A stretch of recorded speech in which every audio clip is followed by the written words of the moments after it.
Então, beleza. Semana passada nós terminamos de expor, fechamos um tempo de exposição acerca do arrependimento como algo permanente. E percebemos na compreensão dos termos do Novo Testamento que arrependimento tem a ver com mudança de mente, mudança de coração e mudança de vida. Repitam comigo.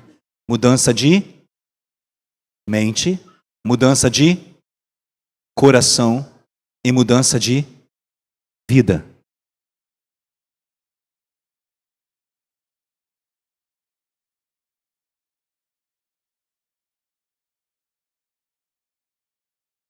As próximas ministrações, nós vamos começar a abrir uma referência, um entendimento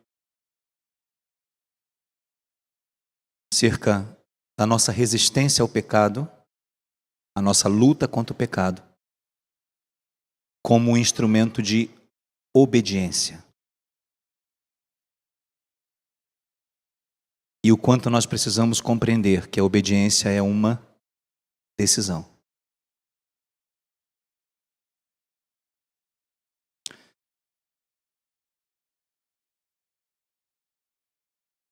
Alguns irmãos me perguntaram nesses dias e têm me questionado nesse tempo, como que a gente faz para vencer estas coisas?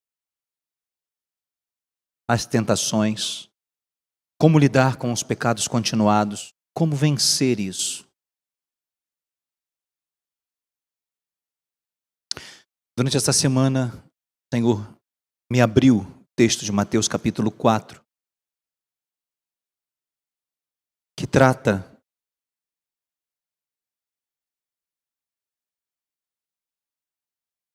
da narrativa do texto acerca da tentação de Jesus no deserto. Ele foi tentado, induzido ao pecado, mas ele não pecou. Eu confesso aos irmãos que eu nunca tinha atentado para o texto dessa perspectiva, como o Senhor me abriu nessas últimas 2 semanas. Já ouvi várias ministrações e já compartilhei com os irmãos sobre Mateus 4, sempre na perspectiva ativa da tentação. Jesus teve fome, o diabo lhe oferece para que ele transformasse pedras em pães, pois o diabo conduz ao alto templo, fala para ele se lançar de lá, porque acerca dele estava escrito que o seu pé não tropeçaria em pedra. Então há vários, e depois no alto do templo, e de lá então, no alto do templo primeiro, depois no alto do monte, para que mostrar os reinos deste mundo e dizer a Jesus que se Jesus se prostrasse a ele ali um tiquinho, o resto seria dele, não é? Mas a abertura do texto para mim, nesses dias, me conduziu às respostas de Jesus. E nas respostas de Jesus é que nós encontramos o posicionamento dele para vencer as tentações.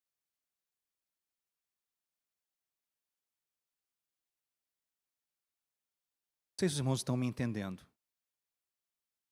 Abram comigo, por favor, Mateus 4.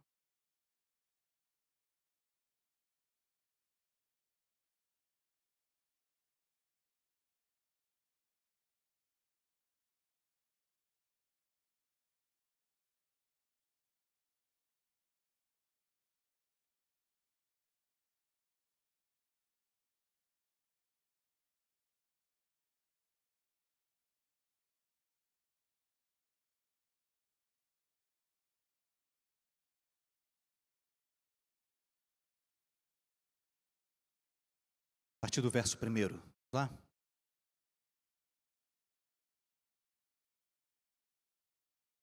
Então Jesus foi conduzido pelo Espírito ao deserto para ser tentado pelo diabo. Observem que logo na primeira expressão, no primeiro versículo, nós vamos encontrar uma orientação, uma condição interessante. Jesus ele é conduzido pelo Espírito para ser tentado. Então não foi uma situação ocasional. De fato havia um teste. Ele estava sendo posto à prova.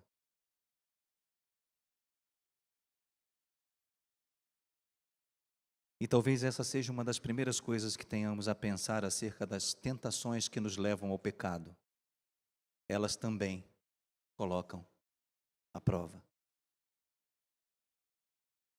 Para ver se de fato somos quem dizemos que somos.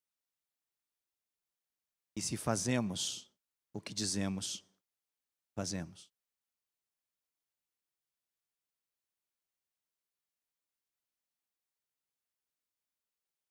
Então o texto informa, verso 2, que tendo Jesus jejuado durante 40 dias e 40 noites, ele teve fome. E observem que a expressão depois teve fome é o que abre a oportunidade.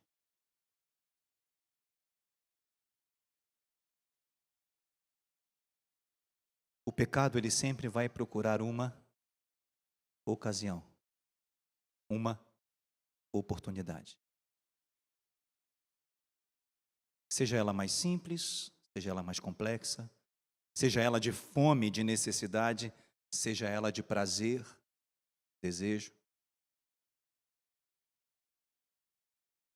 Mas o pecado sempre vai cercar os que nasceram de novo a partir de uma oportunidade, uma ocasião.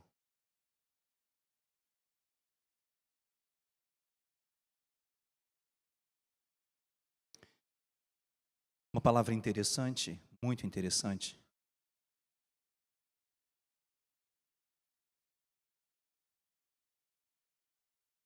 Charles Spurgeon, falando acerca do cuidado que nós temos que ter com as tentações e o pecado. E mesmo sabendo que ele viveu no século passado, parece que ele fala com uma atualidade.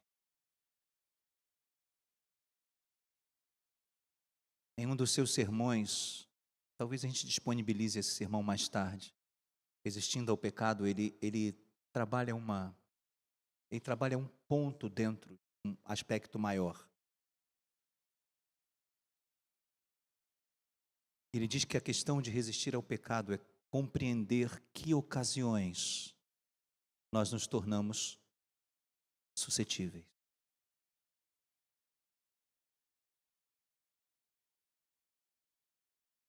Ele vai dizendo coisas interessantes, tipo como a mentira entra. A mentira entra na conversa. Quando a ocasião é ou você quer se exaltar, ou você precisa se safar.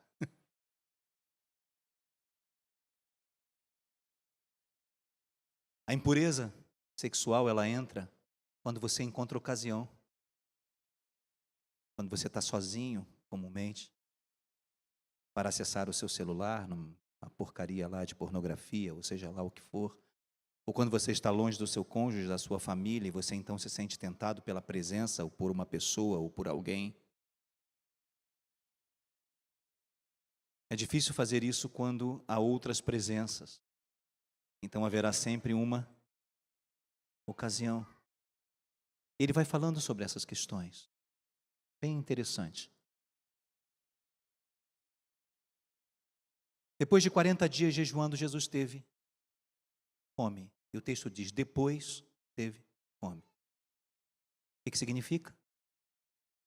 Que esta era a ocasião. Para Jesus, a ocasião era uma necessidade física, depois de 40 dias sem comer. Mas para nós, a ocasião pode ser desejo, engano.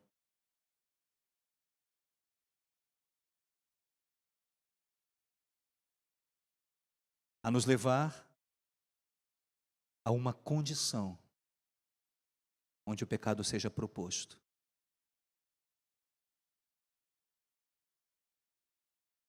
Primeira coisa, ao abrir esse texto desta forma, precisamos vigiar as oportunidades.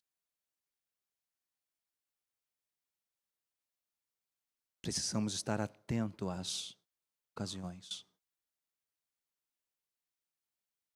Se você parar para pensar, a maioria dos nossos pecados, eles são cometidos dentro de um ambiente de certa percepção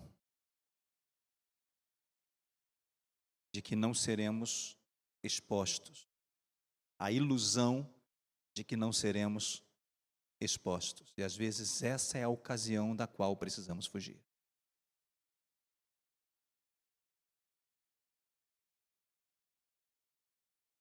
Não sei se vocês estão me entendendo.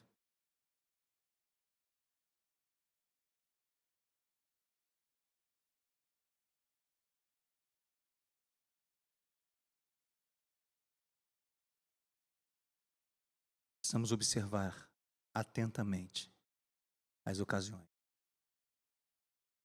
e discernir em nossos pecados continuados quais são estas ocasiões para que possamos fugir das ocasiões, a fim de que possamos fugir do pecado. E alguém vai dizer assim: nossa, falando do pecado de novo, falando de pecado outra vez. Como precisamos entender que o pecado bloqueia tudo que tem a ver com Jesus em nós. Que enquanto mantivermos um contato pacífico, natural com o pecado, o que é de Deus permanece bloqueado. Uma árvore boa não pode produzir fruto ruim. Uma mesma fonte não produz água boa e água amarga.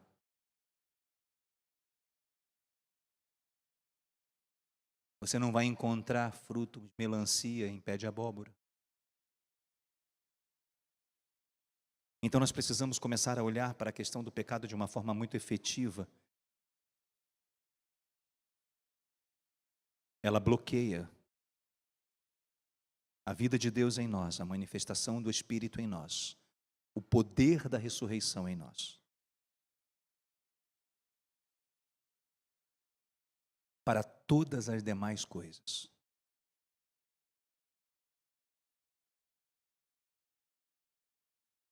Não é uma coisa sem consequências.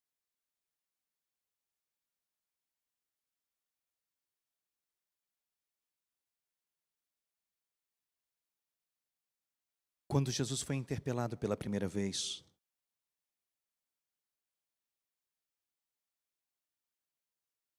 no verso 3, o texto diz: e chegando-se a ele o tentador disse: se tu és o Filho de Deus, manda que essas pedras se tornem em pães. Qual foi a ocasião? A fome. Qual foi a proposta? Pães. Agora eu gostaria de olhar com os irmãos a resposta. Verso 4. Essa resposta de Jesus ela é composta por alguns elementos imprescindíveis para que a gente entenda como resistir quando as ocasiões chegam. Primeiro, Jesus diz: está... Verso 4. Ele, porém, respondendo, disse: está escrito. O que está escrito? Nem só de pão viverá o homem, mas de toda palavra que sai da boca de Deus. Isso está escrito em Deuteronômio capítulo 8, verso 3.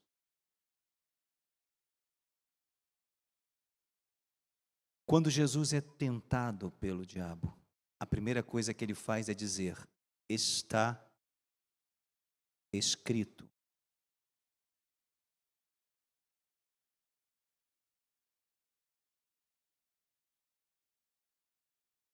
A palavra gegraptai quer dizer está escrito.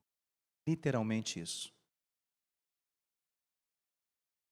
Jesus traz diante da tentação a autoridade da palavra escrita.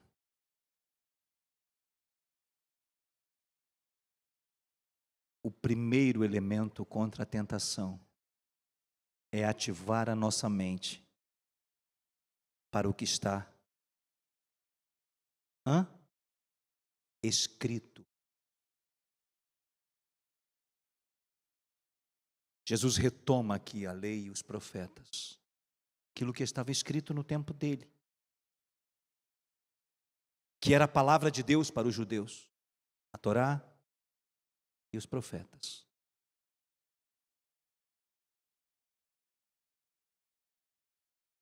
A primeira atitude de Jesus diante da tentação foi trazer à sua mente o quê?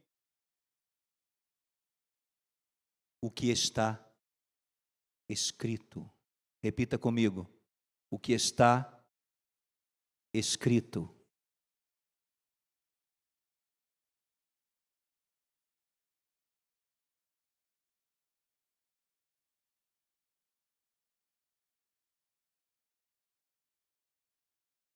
O homem não vive só de pão. Ele diz. O homem vive não do que ele deseja, não do que ele precisa, não do que ele necessita. Ele vai usar uma sequência de termos que é impressionante. Ele diz, mas o homem vive de toda, a expressão traduzida é paz. O termo grego indica toda e cada uma delas.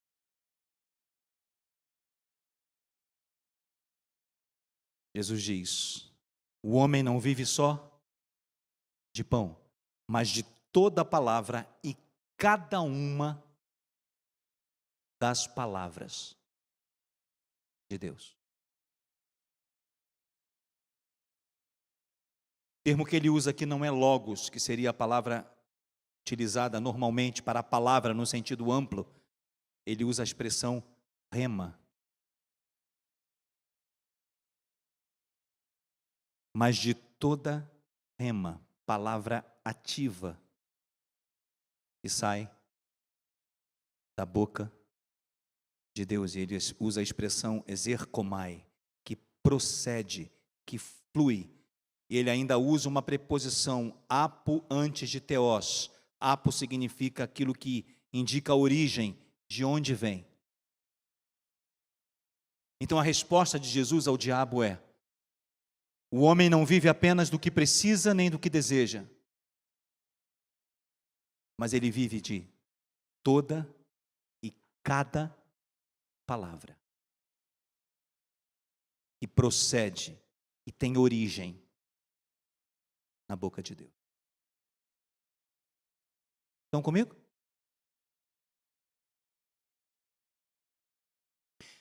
Eu fiquei surpreso que o termo utilizado aqui fosse rema.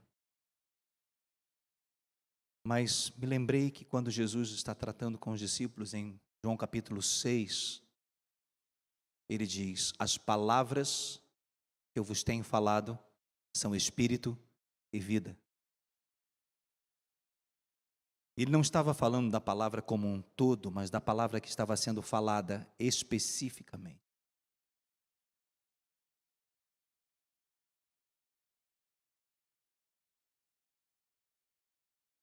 Gosto muito da maneira como Strong descreve a palavra rema. Ele diz que a rema é a palavra viva. Ele usa um termo que hoje a gente já desqualificou muito no meio evangélico brasileiro, ativado, dá a ideia de que você ativa isso, ativa aquilo outro, mas ativado significa algo que tem do poder, dinâmica em si. É a palavra que produz alguma coisa. É a palavra que causa um efeito, que tem poder pontual, ela é poderosa para agir de forma específica. Nós não estamos falando apenas de toda a palavra, mas da palavra de Deus que é específica e poderosa para cada situação. Quando nós a ativamos pelo poder do Espírito, para dizer: nem só de pão e dos seus desejos o homem vive, mas ele vive de toda e cada uma das palavras poderosas, dinâmicas e ativas que procedem da boca de Deus. O que Jesus retoma em sua mente é a palavra de Deus aplicada àquela situação. E creiam-me, há uma palavra de Deus ativada, que possamos ou que podemos ativar para desfazer toda e qualquer artimanha, engano e desejo quanto ao pecado em nós. Então, para alguns irmãos que me perguntavam, quando nós vamos aprender, quando você vai falar alguma coisa, dizer: oh, é assim que se combate. Primeiro, é assim que se combate. Está escrito. Retome em sua mente o que Deus já disse a respeito disso. Ative isso em sua mente, em seu espírito, em seu coração.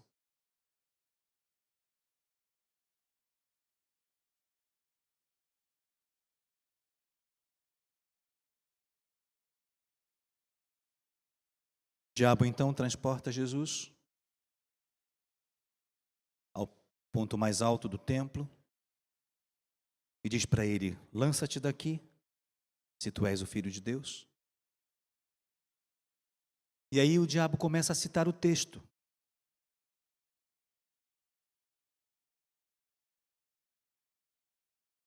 Como Jesus disse que ele trazia à mente o que estava escrito, Satanás diz para ele: está escrito.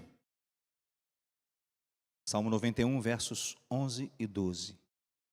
Que aos teus anjos darás ordem a teu respeito, e tomar-te-ão nas suas mãos, para que nunca tropeces em pedra alguma. A resposta de Jesus. Verso 7 ele diz: disse Jesus, também está escrito: não tentarás o Senhor teu Deus. Deuteronômio capítulo 6, verso 16.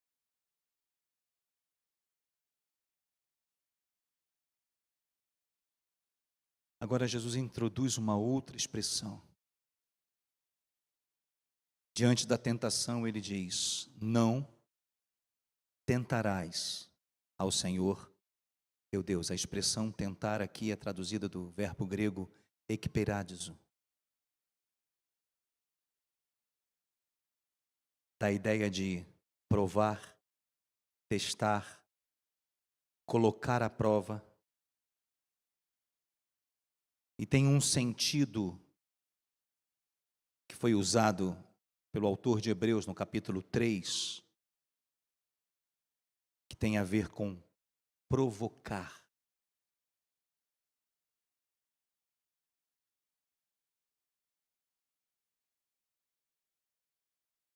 Quando nós cedemos à tentação, nós estamos fazendo exatamente isso.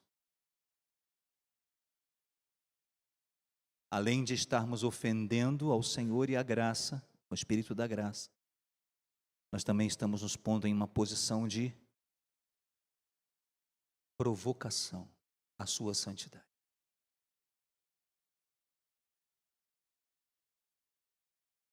Abram comigo, por favor, Hebreus capítulo 3, para entendermos como esse termo foi utilizado pelo autor de Hebreus e como isso está correlacionado à ideia de que pecar contra o Senhor é ativamente desobediência, transgressão, tentá-lo naquilo que ele espera de nós. Hebreus 3, a partir do verso 7.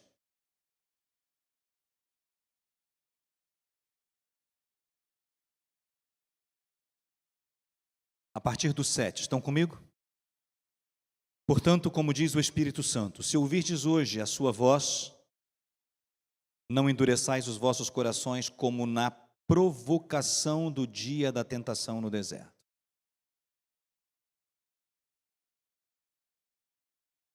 Onde vossos pais me tentaram e me provaram, e viram por 40 anos as minhas obras.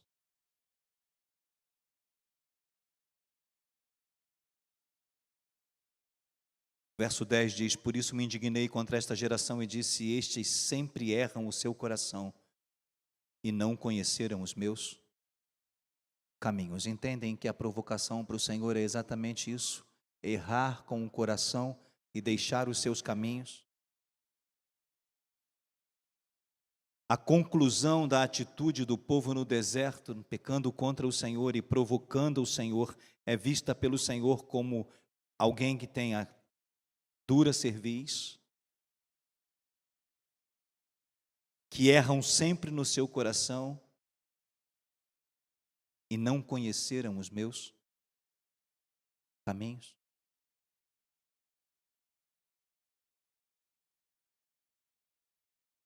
Há um relacionamento estreito aqui com o entendimento do que aconteceu no deserto, com a soberania, a autoridade, a vontade de Deus estabelecida para Israel.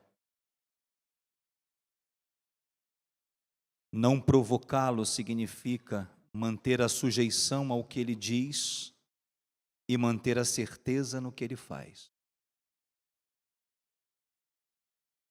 Primeiro, repita comigo: sujeição ao que ele diz.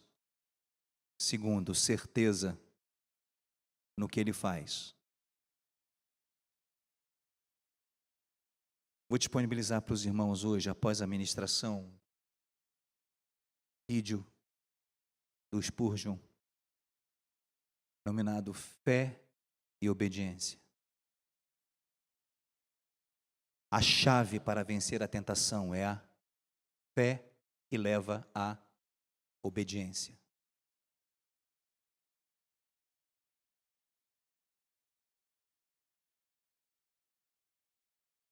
Há muito mais do que apenas provocação. Mas, de fato, pecado é transgressão. É quebrar aquilo que Deus estabelece. É violar o que Ele determina. É desobediência ao seu padrão, à sua lei.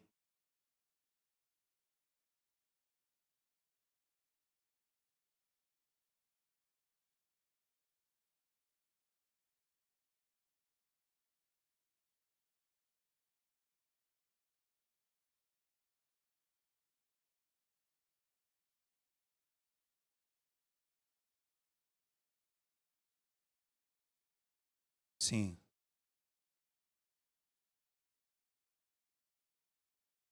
Uhum. Você pode dizer assim, mas os mandamentos não ficaram na velha aliança? E nos próximos dias nós vamos abrir alguma coisa mais específica sobre isso, entendendo a antiga e a nova aliança.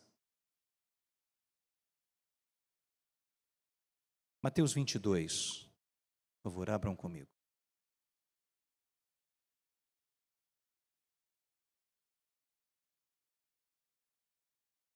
Os fariseus também tinham essa dúvida, como é que Jesus vê essa questão dos mandamentos? Os fariseus também foram perguntar para ele, como é que fica a velha aliança? Como é que fica a aliança estabelecida conosco, mediante o que você pensa?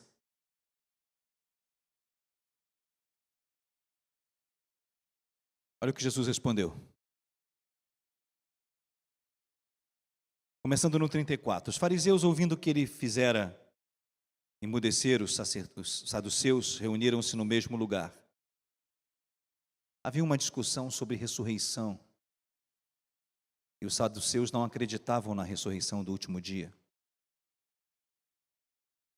E um deles, doutor da lei, interrogando-o para o experimentar, disse: Mestre, olha só, aborda Jesus com toda a hipocrisia típica do farisaísmo.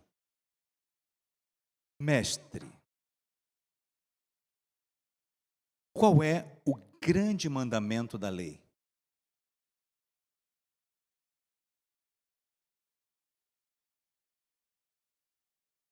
A partir daí, Jesus diz,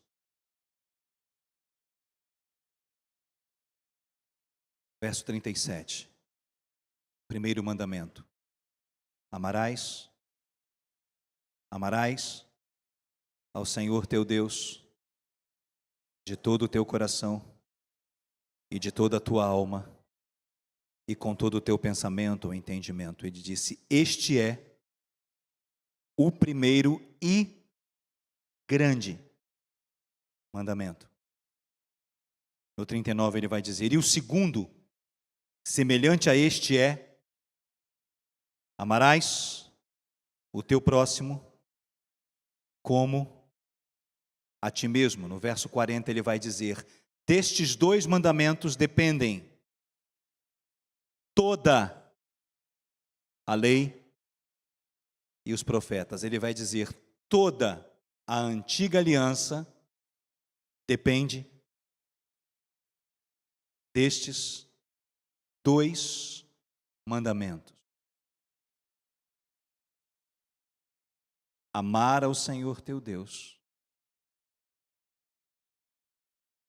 todo o teu coração, de toda a tua alma, com todo o teu entendimento, e amar ao teu próximo como você ama a você mesmo. Mais adiante, no Evangelho de João, nós vamos encontrar Jesus conversando com os discípulos, dizendo: vou dar a vocês um novo mandamento. E vos ameis uns aos outros, assim como eu vos amei.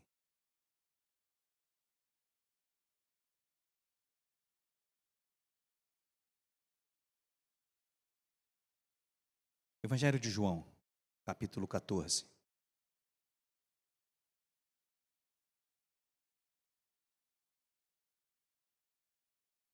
Estamos entendendo a segunda resposta de Jesus: não tentarás ao Senhor teu Deus.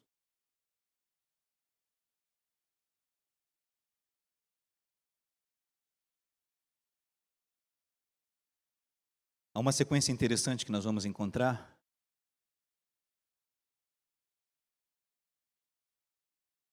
A declaração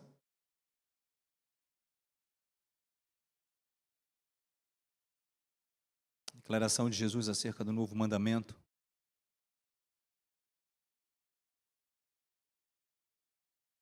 Capítulo 13 de João, verso 34. Um novo mandamento vos dou, que vos ameis uns aos outros, assim como eu vos amei.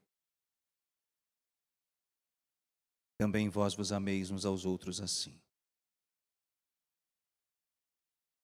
No capítulo 15, no verso 12, ele volta a dizer: o meu mandamento é este, que vos ameis uns aos outros, assim como eu vos amei.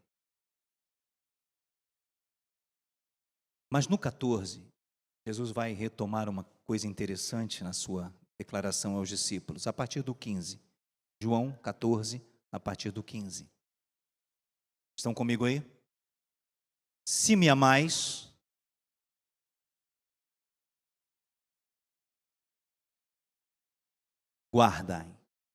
guardai os meus mandamentos.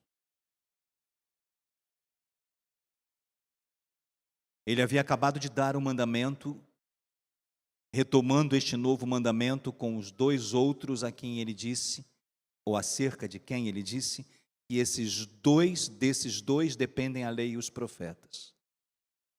E agora ele diz: se vocês me amam, se vocês guardam o meu mandamento. E o primeiro mandamento é amar a Deus. Então, quem ama a Deus, guarda os seus mandamentos.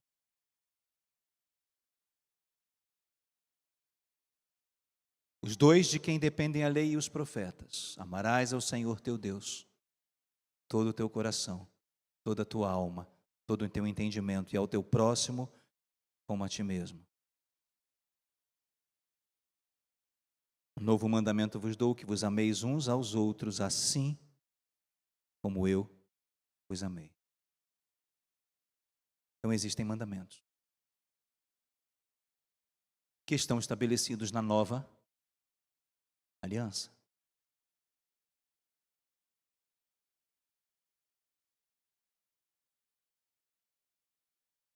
Para vencer o pecado,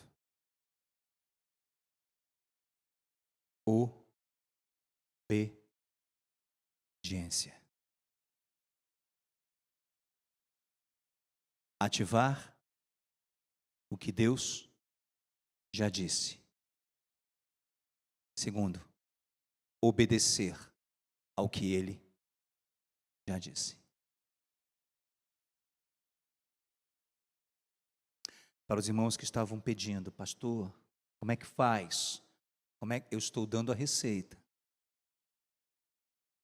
Quando chegar a ocasião e a ocasião trouxer a tentação, ative a sua mente com o que está escrito a respeito. Depois, lute para obedecer o que você sabe que está escrito.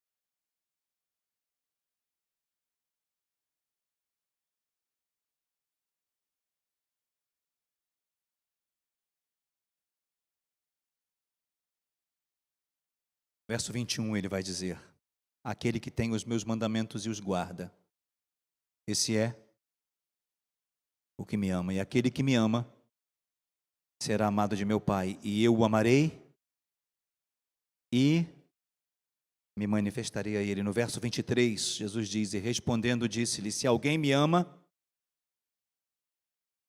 guardará a minha palavra, e o meu Pai o amará, e viremos para ele, e faremos nele morada.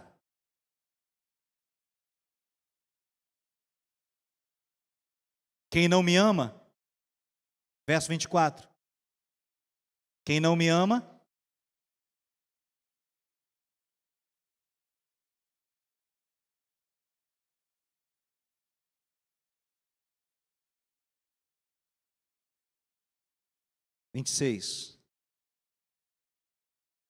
podem ler, mas aquele Consolador, o Espírito Santo, que o Pai enviará,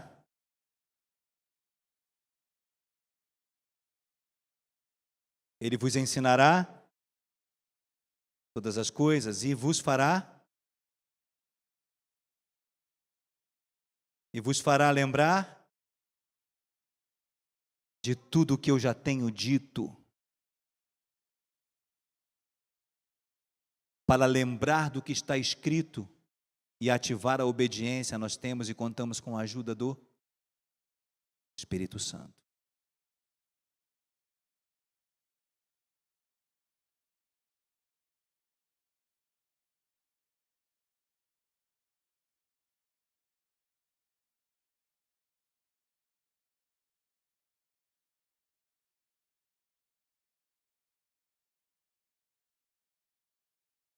Então vamos recordar?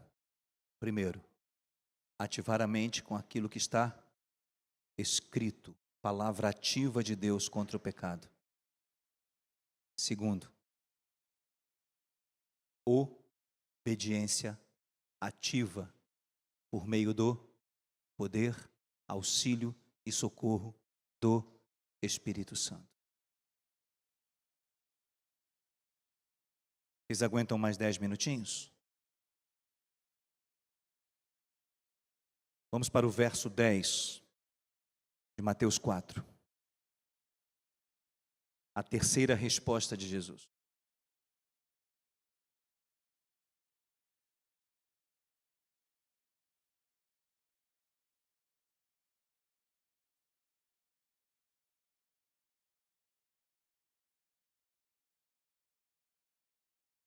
Satanás, no verso 8, transporta Jesus ao alto monte mostra a ele os reinos do mundo e a glória deles, e diz para Jesus que tudo isso ele daria a Jesus se Jesus prostrado o adorasse. No verso 10, Jesus vai dar a resposta: vai-te de mim, ou vai-te, Satanás.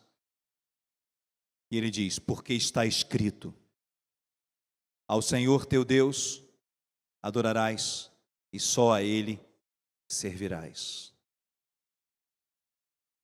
Ativar a palavra e ter a ajuda do Espírito Santo para obedecê-la vai nos conduzir. Terceira resposta de Jesus, ele diz: eu não preciso de nada que você me oferece.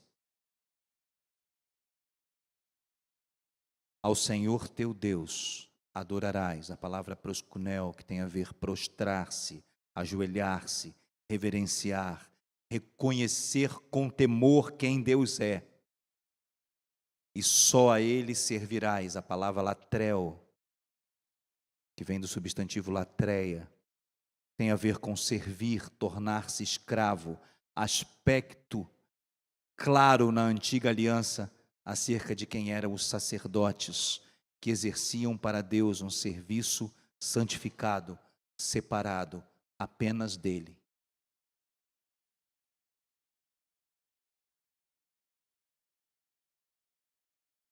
Esses dois termos, eles apontam para o sacerdócio.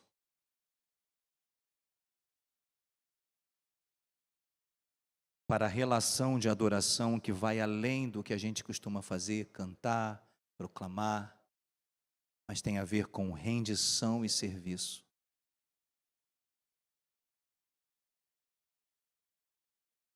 Aponta para o que acontecia com os sacerdotes na velha aliança, sabe como eles eram escolhidos por Deus?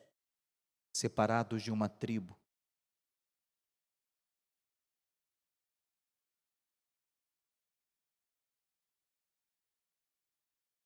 Apenas da tribo de Levi.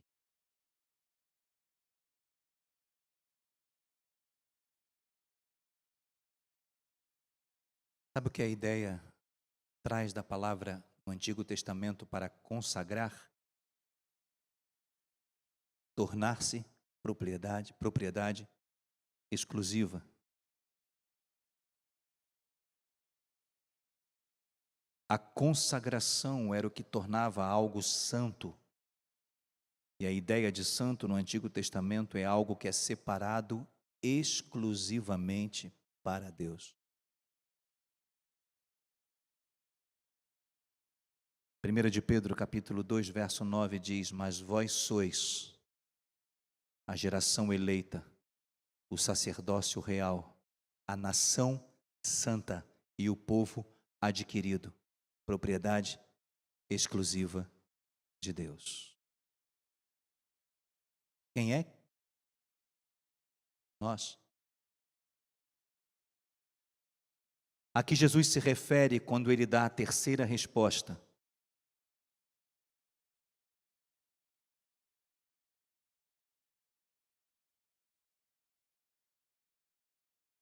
Se ativa a palavra e obedece a palavra, permanece em obediência. A terceira coisa é sujeição absoluta. Entender que o todo e o cada um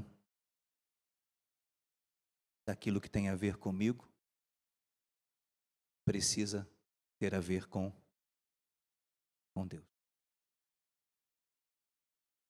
Para sua Bíblia comigo, por favor, em 1 Coríntios, capítulo 10, verso 31. Nós vamos abrir esse texto, mais um e já vamos embora.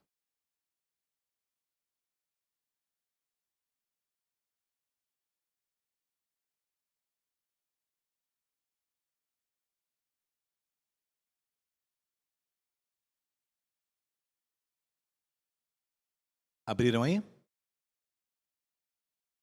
10, 31. Podem ler. Portanto,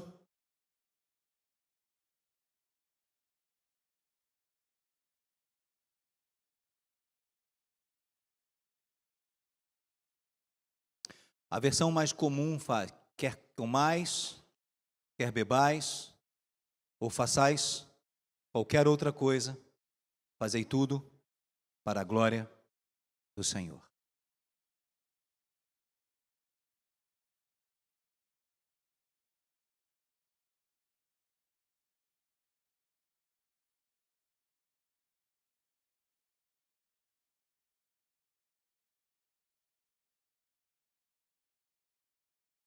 Fazei tudo para a glória do Senhor, tudo tem a mesma expressão, paz, tudo e cada uma das coisas. Você come o que você bebe, ou qualquer outra coisa que você faça. Todas as coisas e cada uma delas deve ser para a glória do Senhor. O que Jesus está falando? Se temos que ativar a palavra para entender o que Deus diz acerca do que está nos tentando ao pecado. Se vamos entender que a obediência demanda da graça, da fé e da obra do Espírito para dizermos não àquilo que já sabemos que Deus diz não. Então temos que compreender que se somos quem nós somos, precisamos lutar para nos manter fazendo tudo e cada uma das coisas para Ele. Porque nós somos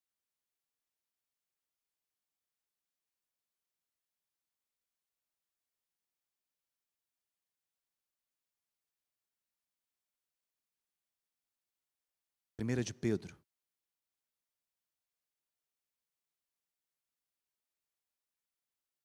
Gosto muito dessa expressão do apóstolo Pedro no capítulo 1.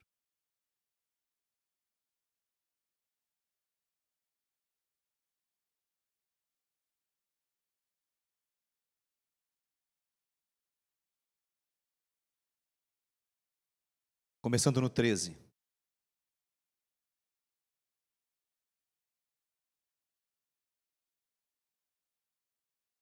Primeira de Pedro 1, começando no 13. Portanto, cingindo os lombos do vosso entendimento, sede sóbrios e esperai inteiramente na graça que se vos ofereceu na revelação de Jesus Cristo, como filhos obedientes, não vos conformando com as concupiscências que antes havia em vossa ignorância, mas como é santo aquele que vos chamou, sede vós também santos em toda a vossa maneira de viver. Porque está escrito: sede santos, porque eu sou santo.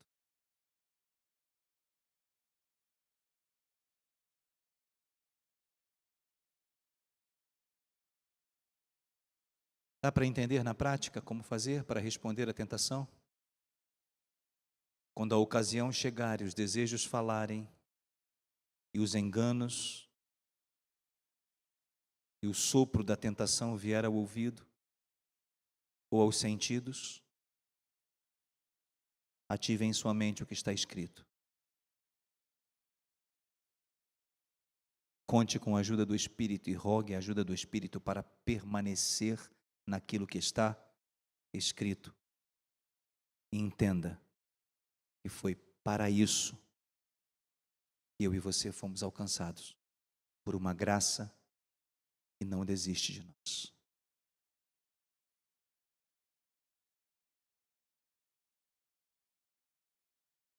Depois de decidir obedecer, obedeça. Sede santos, porque eu sou santo.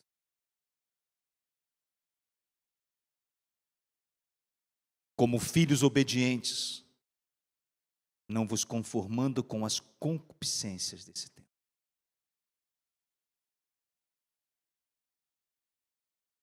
Eu acho que todos nós temos, nessas respostas de Jesus, um caminho seguro para lidar com as tentações do dia a dia. Começarmos a mudar as perspectivas quanto àquilo que você olha e diz assim: isso aqui não tem jeito. Tem. Esse pecado é complicado. Nós vamos lutar.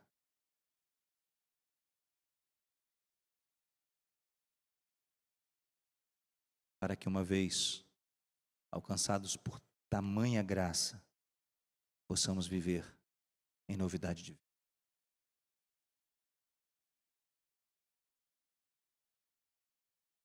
Sabe qual é a única coisa que nos rouba a vida plena que recebemos em Jesus? Pecado.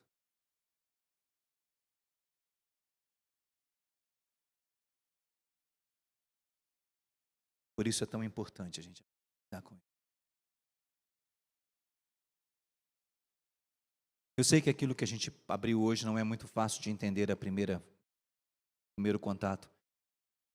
O vídeo vai estar disponível. Ouça de novo durante a semana. Daqui a umas 2 semanas, ouça outra vez. Nós estamos começando a entrar numa dinâmica prática de resistência ao pecado. Não adianta só saber que é pecado, nós precisamos começar a resistir a ele, a odiá-lo, a dizer não a ele.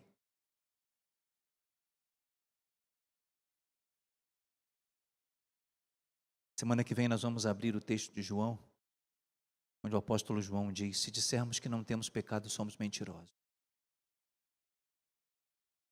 Mas se confessarmos os nossos pecados, ele é fiel e justo para nos purificar de todo o pecado, nos limpar, nos purificar, nos perdoar de todo o pecado e nos purificar de toda a injustiça. São recursos preciosos da graça para que possamos aprender a resistir neste tempo. Amém? Feche os seus olhos.